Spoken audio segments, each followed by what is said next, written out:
Dar es Salaam kwa sasa kuna ongezeko kubwa la watoto wanaoitwa watoto wa mitaani.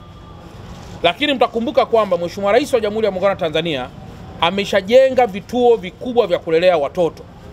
Sasa natoa wiki moja, wale watoto wote wanaopatikana usiku wa saa 6, saa 5, saa 4, ile barabara ya Haile Selassie pale St. Peters, barabara Tule Drive pale Tanzanite mbele, pamoja na maeneo mengine yote, watoto hao na mama zao wachukuliwe hata kwa nguvu, wapelekwe kwenye vituo vilivyokushajengwa na serikali.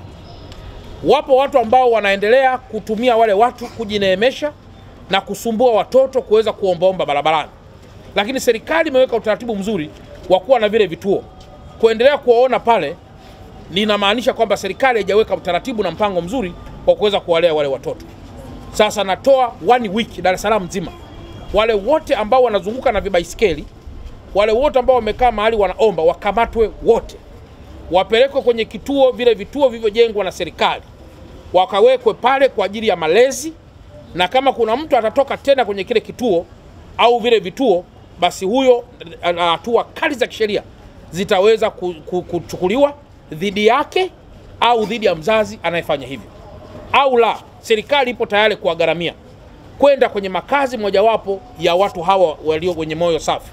Sisi kama serikali tutagharamia, kuliko kuzunguka na watoto chini ya miaka 3, 2, 5 na kuwazungusha kwenye barabara usiku na kuombaomba. Tunajenga tabia mbaya katika taifa na kuonyesha kwamba taifa halina sera ya kuweza kuwalea watoto ambao wamekosa wazazi, wako kwenye mazingira magumu au vinginevyo, au walemavu au watu wenye mahitaji maalum, na wapate mafunzo yote yanayohitajika: ufundi cherehani, ufundi umeme, ufundi ujenzi, biashara ndogo ndogo. Na wale kina mama wote wajifunze mapishi.